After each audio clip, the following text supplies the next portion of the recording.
안녕하세요. 사랑하는 나그네 교회 교우 여러분, 그리고 하나님의 말씀을 함께 즐거이 읽어가는 그리스도 안의 형제 자매된 교우 여러분, 오늘 우리가 함께 읽을 주의 말씀은 데살로니가 전서 2장입니다. 바울은 2장에서 데살로니가 교회가 당한, 또 당하고 있는, 또 앞으로 당할 환난이나 위협을 생각하면서 바울 자신 또한 복음을 어떤 상황에서 어떤 태도로 전해왔으며, 또 그가 당한 환난과 박해는 어떤 것이었는가, 이런 것들을 비교하면서, 또 유대교회가 또한 유대인들의 교회가 유대 지역에서 당했던 환난과 박해를 생각하게 하면서 데살로니가 교회를 향한 간절한 애정으로 사랑과 격려를 보내고 있는 말씀이 이어집니다. 내용을 보겠습니다. 1절부터 형제들아, 우리가 너희 가운데 들어간 것이 헛되지 않은 줄을 너희가 친히 아나니. 이것은 이제 데살로니가 교회가 아름답게 신앙을 성장했던 내용은 이제 피차 간에 다 알고 있는 말한 사실을 말하므로 복음 사역의 열매가 여러분 가운데 나타났던 것을 기뻐합니다 라는 말이겠죠. 자, 그런데 어떤 사실들을 기초로 1절에 이와 같이 복음 사역의 모든 내용이 헛되지 않았다고 말하는가요? 2절에 보니까 너희가 아는 바와 같이 우리가 먼저 빌립보에서 고난과 능욕을 당하였으나 우리 하나님을 힘입어 많은 싸움 중에 하나님의 복음을 너에게 전하였노라. 그러니까 그 데살로니가의 복음 전하는 것은 그냥 간단하게 이루어지는 일이 아니었습니다. 이제 첫째는 고난과 능력이 있는 일이었어요. 실제로 빌립보에서 고난과 능력을 당했으나, 여러분도 아는 것처럼 이렇게 말하죠. 그래서 빌립보에서 고난을 당했던 내용에서 이제 데살로니가로 왔던 그 상황을 전하는 거죠. 사도행전 16장에 보게 되면 바울과 실라가 빌립보에서 우상 숭배하며 귀신으로 힘입어 점치는 자에게서 귀신을 내쫓는 일이 벌어지죠. 그러니까 돈벌이가 이제 끊어지게 되니까 이제 바울과 실라를 모독하고 감옥에 가둬버리는 일들이 이제 벌어지게 되는 내용이 나옵니다. 그러나 이제 어떻게 됐을까요? 2절에 보니까 우리가 하나님을 힘입어 많은 싸움 중에 하나님의 복음을 너에게 전하노라, 이렇게 되어 있어요. 하나님의 힘입어가 바로 간증인데, 이 빌립보 감옥에서 옥문이 탁 열리게 되어지죠. 그래서 마치 지진이라고 요동하면서 옥문이 열리게 되니까 간수가 이제 바울이다 실라가 다 도망친 줄 알고 자결하려고 하다가 바울이 말리죠. 말리고 그 자에게 주 예수를 믿으라, 그리하면 너와 네 집이 구원을 받으리라, 이렇게 말을 일깨워준 아주 유명한 장면이 나옵니다. 그래서 빌립보 감옥 그 옥수의 간수였던 자가 온 집안이 세례받고 빌립보 교회 탄생하는데 큰 은혜의 역사가 벌어지게 된 것이죠. 이렇게 해서 이제 복음을 전할 만큼 복음을 전하는 우리 자신은 항상 이런 상황 속에서 복음을 전하는 우리는 항상 사람을 기뻐하는 것이 아니라 하나님만을 기쁘시게 한 진실함을 행하였다라고 이제 말을 하게 되어집니다. 3절에 하니까 우리의 권면은 간사함이나 부정에서 난 것이 아니요 속임수로 하는 것도 아니라 그랬습니다. 바울 사도가 이 말을 왜 했을까요? 그것은 바로 그 당시에 떠돌이 설교자, 또 순회 철학자 하는 자들이 여기저기 다니면서 이런저런 말을 하는데, 그들이 밥벌이로 하고 또는 탐심으로 하고 사람을 속이는 말로 하고 사람이 듣기 좋은 말을 해서 사람 인기를 모아서 그걸 밥벌이하는 이런 자들이 많았는데, 바울 사도 그런 자다라는 식의 비방이 있었던 겁니다. 그러니까 아니요, 우리는 그렇게 여러분을 향하여 권면하는 모든 것들은 간사에나 부정이 난 것이 아니요 속임수도 아닙니다. 4절 오직 하나님께 옳게 여기심을 입어 복음을 위탁받았으니, 지금 말하면 즉 복음을 전하기 합당한 자로 하나님께 인정을 해 주었으니, 우리가 이와 같이 말하면 우리를 인정하시고 복음의 사역을 맡기신 하나님을 기쁘게 하려 함이지 사람을 기쁘려 함이 아닙니다 라고 말이 이어졌습니다. 그런데 이제 오늘 방금 읽었던 4절에 하나님을 기쁘시게 하려 합니다 라고 말하고, 하나님에 대하여 여러 가지 표현들이 가능하잖아요. 긍휼과 자비가 풍성하신 하나님 아버지, 거룩하시고 또 영원하신 하나님 아버지 뭐 등등 할 수 있는데, 우리 마음을 감찰하신 하나님이라고 표현하고 있습니다. 이것은 3절에 있어서 우리의 권면은 간사함이나 부정에서 난 것도 아니요 속임수도 아니다, 이 말을 진실함을 드러내기 위해서 하나님이 어떤 분이시냐, 우리의 마음을 감찰하신 분이 아니신가, 이렇게 얘기하고 있는 맥락의 흐름이죠. 이것은 5절에서도 반복이 됩니다. 너희도 알거니와 우리가 아무 때에도 아첨하는 말이나 탐심의 탈을 쓰지 아니한 것을 하나님이 증언하시니라. 이 또한 우리 마음을 감찰하신 하나님 앞에서 하나님을 증언자로 이렇게 부르고 있습니다. 사람의 비위나 맞추고 우리 자신의 욕심을 채우려 하지 않았음을 하나님이 우리 마음을 다 아시는 하나님께서 증언하신다. 그러므로 6절에 가게 되면 자신이 바라는 영광은 여러분에게서 얻고자 함이 아니에요. 하나님께서 받고자 함이다라고 말하고 있죠. 6절. 또한 우리는 너희에게서든지 다른 이에게서든지 사람에게서는 영광을 구하지 아니하노라. 도리어 우리는 여러분에게서 영광을 구하려고 했던 거짓 선지자들, 어떤 거짓 설교자들, 순회 철학자 이런 자들은 다 밥벌이를 위해 사는 거기 때문에 여러분의 비유를 맞추고 여러분에게 영광을 얻고 그 명성을 얻어서 더욱더 그 밥벌이에 힘을 쓰려 하겠지만 우린 도리어 여러분에게 그 영광을 구하지 않고 사도가 누릴 수 있는 권위마저도 하나님께서 우리를 복음에 전하기 합당한 자로 인정하고 부르셨는데 그렇게 불러 세우신 사도의 권위마저도 내려놓고 여러분에게 복음을 전하였습니다. 아십니까 여러분? 알잖아요. 데살로니가 교인 여러분도 다 아시지 않습니까? 7절 이렇게 말씀합니다. 우리는 그리스도의 사도로서 마땅히 권위를 주장할 수 있으나 도리어 너희 가운데서 유순한 자가 되어 유모가 자기 자녀를 기름과 같이 하였으니. 사랑하는 교회 여러분, 사실 우리는 지금 사도라고 할 때는 얼마나 높은 권위에 계세요. 그러니까 사도의 말씀이다 그러면 우리는 다 온 교회가 머리 숙여 그 사도를 통해서 내리시는 그리스도의 말씀을 배우고 듣고 할 것이라 했는데, 이렇게 우리의 복음을 전해주는 성경의 참 바울 사도들의 사도가 현재 그 당시 살았던 모습은 자신의 사도됨을 얘기해야 됐고 사도의 권위를 누리지 않고 낮춤으로써 복음을 전하였고 그 복음을 전하여 듣는 자들에게서 내가 전하는 복음이 진실하다는 사실을 방해하는 모든 자로부터 맞서 그걸 또 변증해야 됐고 이런 고단한 일들을 겪어야 했습니다. 그러니까 사도의 권위가 절대적으로 인정받는 시대가 아니고 사도 스스로 복음을 전하여 전하진 복음의 진실함을 통해서 사도임이 드러나는 이런 과정 속에서 복음을 전해가는 것이었어요.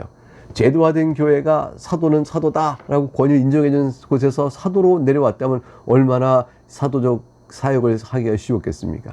그러나 그것이 아니고 교회를 세우고 교회를 세운 그 사역이 과연 사도 사역을 인정받고 사도임으로 그 사역이 또한 또 효과 있게 되기 위한 사도적 권위와 교회가 같이 세워져가는, 그러면서 이루어져가는 과정 속에서 이 12사도였던 자와 달리 바울은 뒤에 사도로 복음 전하고 이방인의 사도 서가면서 이렇게 많은 고초와 고난과 아픔과 또 이런 것들을 겪어야 했던 것입니다.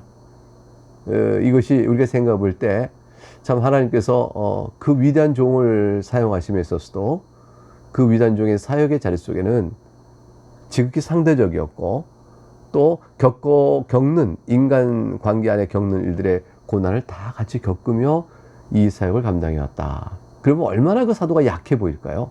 그 사도가 전한 복음이 얼마나 무력해 보일까요? 굉장한 힘과 영광을 갖고 온 것이 아니지 않습니까? 그리스도의 고난의 사역이 우리를 구원한 영광의 힘인 것처럼 바울 사도의 복음 전한 사역 자체가 세상의 관점에서 볼 때는 형편없는 비참한 자요, 들을 것이 없는 조롱받을 만한 자, 영광이 없는 모습이었으나 그곳 속에서 오히려 낮아짐으로 복음을 전하여 복음 전함에 일단 그 진리의 영광을 드러내는 그런 과정을 겪게 되었습니다. 그것이 하나님께서 사도 바울을 사용하신 일이었습니다.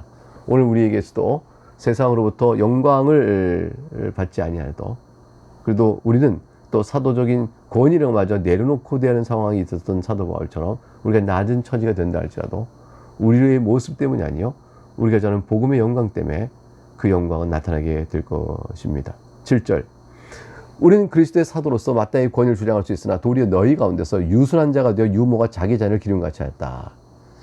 복음을 전하는 사도 바울의 태도는 오직 한 가지였습니다. 유모가 자기 자녀를 기르듯. 여기서 유모라고 번역된 것은 마치 친엄마는 아니고 젖먹이만 해주는 유모로 생각될 수 있는데 그것은 아니고 자기 자녀라 이렇게 되어 있기 때문에 이것은 젖먹이는 어머니가 자기 자녀를 대하는 거예요. 그래서 번역을 젖먹이는 엄마가 자기 자녀를 기름과 같이 했다. 얼마나 사랑스러운 마음을 했을까요? 유순한 마음을 했으니까 부드럽고 착하고 더 없는 사랑으로 너를 위해 내 목숨을 다 내줄 수 있겠다 하는 마음으로 젖을 먹이는 엄마의 마음으로 그 자녀를 기르듯 했습니다.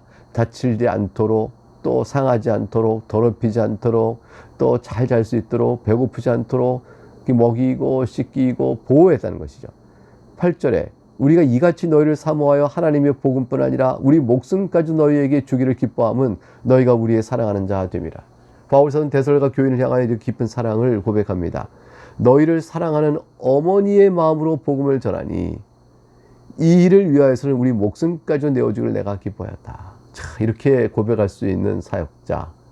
참 바울이 이렇게 데살로니가 교인을 사랑하는 것은 데살로니가 교인들과의 바울의 인간적 관계 안에서 맺어지는 사랑의 관계가 아니고 하나님께서 그들을 사랑하여 불러내시는 일인 줄 알아 하나님을 사랑하기에 하나님의 부름받은 자신 또한 그리스도의 심장으로 그리스도의 데살로니가 교인을 사랑하는 것이죠. 이건 고린도 교회를 통해서도 마찬가지였어요. 고린도 교회에서도 사도 바울은 똑같은 말을 합니다. 로마에 있는 교회를 통해서 마찬가지. 그러니까 어느 교회를 향해서 사도 바울은 그리스도 안에 있는 교회를 향하여 똑같은 사랑을 고백합니다. 이게 개인적인 관계가 아닌 것을 알 수가 있죠. 고린도 교회를 통해서는 고린도 후서 12장 15절에 내가 너희 영혼을 위하여 크게 기뻐함으로 재물을 사용하고 또 내 자신까지도 내어주리니. 이게 과장의 말일까요? 그저 자기 자랑을 하는 허망한 말일까요? 구절을 보니까 이렇게 됩니다. 형제들아 우리의 수고와 애쓴 것을 너희가 기억하리니 너희 아무에게도 폐를 끼치지 아니하려고 밤낮으로 일하면서 너희에게 하나님의 복음을 전하였노라. 너희가 기억하리니 그랬습니다. 여러분 아시지 않습니까? 라는 것이죠. 여러분을 이러한 사랑으로 수고하며 복음을 전했던 나의 모습을 여러분이 아십니다. 우리가 수고한 것과 애쓴 것을 여러분이 아십니다. 우리는 밤낮으로 일하면서 복음을 힘써 전하였습니다. 여러분에게 폐를 끼치지 않기 위한 것이었습니다. 지금 내가 여러분에게 하는 이 모든 말이 참된 것은 여러분이 바로 증인입니다. 그렇지 않습니까? 또한 하나님도 그러하십니다. 그래서 그 증인에게 구하는 두 가지 증언의 내용이 10절과 11절에 나옵니다. 10절에 우리가 너희 믿는 자를 향하여 어떻게 거룩하고 옳고 흠없이 행하였는지에 대하여 너희가 증인이요 하나님도 그러하시다. 첫 번째 증언을 구하는 것은 여러분을 향해서 우리가 어떻게 거룩하고 어떻게 옳고 어떻게 흠없이 행하였습니까? 우리가 여러분 앞에서 거룩하지 않고 옳지 않고 흠없이 행한 일이 있습니까? 그렇지 않으려고 우리가 얼마나 많은 노력과 하나님 앞에 서 있는 자세로 여러분에게 나갔습니까? 여러분 그는 아시는 바요. 하나님도 아십니다. 11절 너희도 아는 바같이 우리가 너희 각 사람에게 아버지가 자녀에게 하듯 권면하고 위로하고 경계하노니. 이 또한 아버지의 사랑으로 여러분이 나갔습니다. 이것도 여러분이 아십니다. 그러니까 첫째는 10절에 우리가 거룩하고 옳고 흠없이 여러분 앞에 행했습니다. 두 번째는 그런데 그러한 우리가 여러분을 아버지의 사랑으로 자녀에게 권면하고 위로하고 경계하듯 했습니다. 아까는 앞에서 젖먹이에게 젖을 먹이는 어머니의 유순함, 그 부드러움으로 사랑했다라고 말하고 있죠. 이제는 아버지의 권면은 용기를 북돋워 주는 거예요. 여기서 말하는 권면이라는 것은 잘못하는 자에게 충고하는 이런 뜻의 권면이 아니라 encourage 하는 거예요. 그러니까 용기를 북돋아 주는 것이고요. 또 위로하는 것이죠.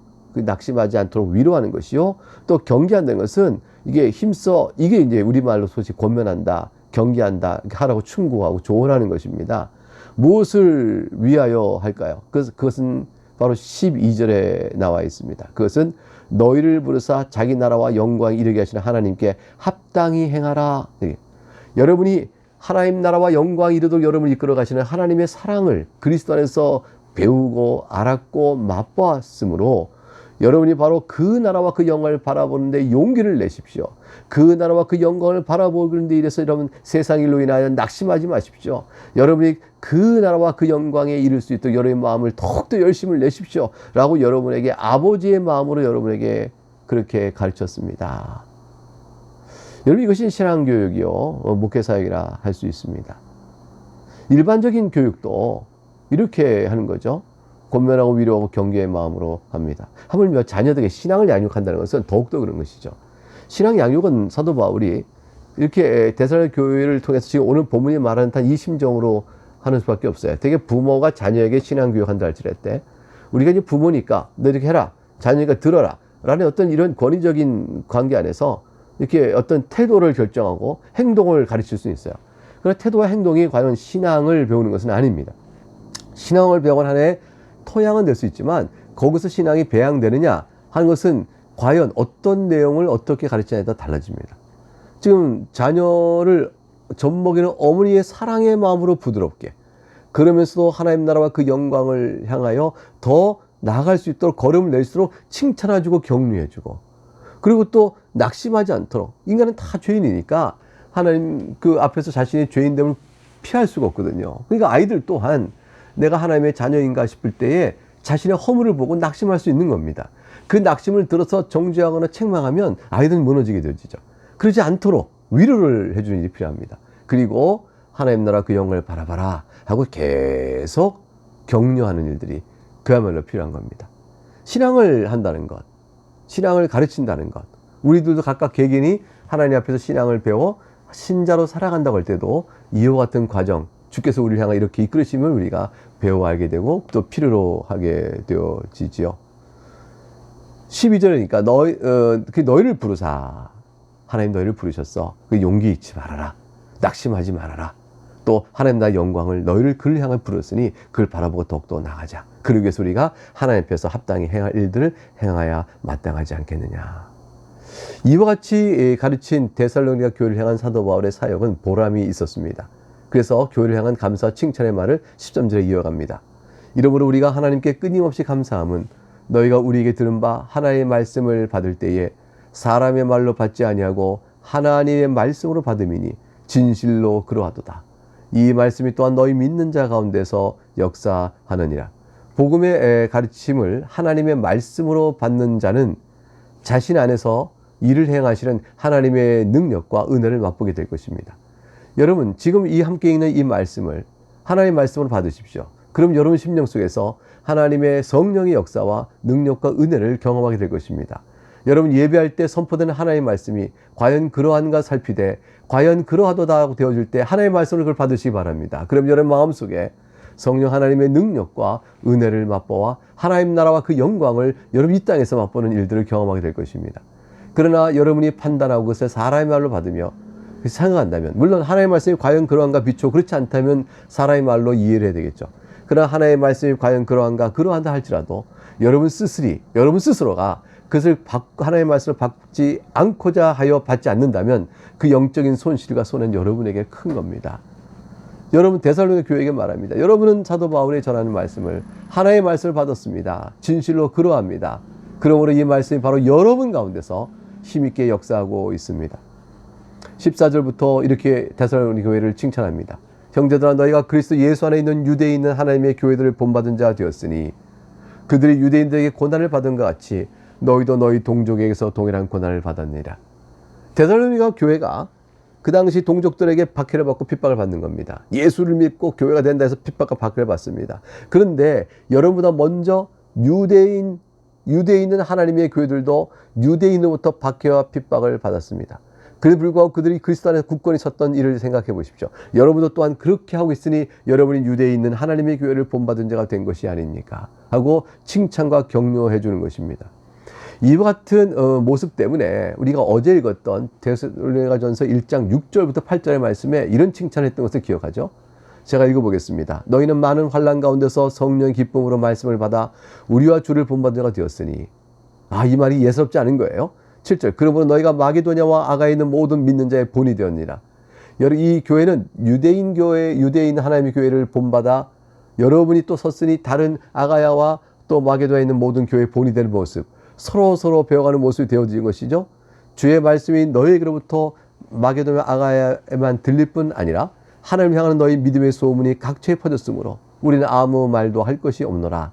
이렇게 사도 바울이 데살로니가 교회를 칭찬했는데 그 칭찬의 말의 내용이 14절에 오늘 읽었던 2장 14절 말씀에서 반복되고 있는 거라 볼 수 있습니다. 15절 유대인은 주 예수와 선지자를 죽이고 우리를 쫓아내고 하나님을 기쁘시게 하지 아니하고 모든 사람에게 대적이 되어 우리가 이방인에게 말하여 구원받게 함을 그들이 금하여 자기 죄를 항상 체험해 노하심이 끝까지 그들에게 임하였느니라. 유대인의 죄악성을 지적하고 있어요. 이렇게 유대인들이 악하고 죄악을 범함으로 인해서 노하심이 끝까지 그들에게 임하니라. 하나님의 노하심이 끝까지 그들에게 임하였다는 말은 하나님의 노하심이 끝까지 남김없이 그들에게 심판을 내리실 것이다 라는 뜻이고 하나님의 진노가 조금도 부족함 없이 완전하게 그들에게 임할 것이라는 말을 확인하고 있는 것이죠. 마침내 그렇게 될 것이라 라는 말씀입니다. 이러한 내용을 살필 때 이런 유대인의 박해에 불구하고 유대에 있는 하나님의 교회가 섰던 것처럼 데살로니가 교회가 여러분의 사랑 속에서 박해를 받고 있지만 든든히 믿음의 역사요 사랑의 수고요 소망의 인내로 살아가고 있음을 인하여 내 마음이 너무 기쁩니다. 그러면 여러분을 향한 간절한 보고품이 있습니다. 17절에 그렇게 말하죠. 형제들아 우리가 잠시 너희를 떠난 것은 얼굴이요 마음은 아니니 너희 얼굴 보기를 열정으로 더욱 힘써노라. 이렇게 보고자 하는 것은 인간적인 애정이 아니에요. 복음 앞에 살아가는 대성령 안에 역사하는 성령의 역사와 그들이 성령 안에 있는 모습을 너무 기쁘게 본 거죠. 사랑하는 교우 여러분, 우리가 서로 사실 피차간에 이게 주일에 함께 모여 만났을 때 사람과 사람 사이의 정으로 만나는 것이 아니죠. 그 정도 돈독히 쌓여가는 것은 기쁜 일입니다. 근데 그 정 이전에 함께 그리스도 안의 믿음의 은혜를 받고 같은 은혜를 인해서 격려하고 나누는 모습이 얼마나 우리 가운데 복돼요. 마음을 여십시오. 성도 간에 서로 간에 마음을 열고 서로 간에 역사하는 하나님의 은혜를 듣기를 기뻐하고 말하기를 기뻐하시면서 그 통해서 하나님이 우리 교회를 통해서 이런 은혜를 주셔서 우리 사랑하는 교우들이 이렇게 각각의 환난과 어려운 인생 속에서도 슬픔과 공고를 이겨나가며 주 앞에 서 있고 난 사실을 아는 만큼 기뻐하시길 바랍니다. 그리고 더욱더 보고 싶은 겁니다.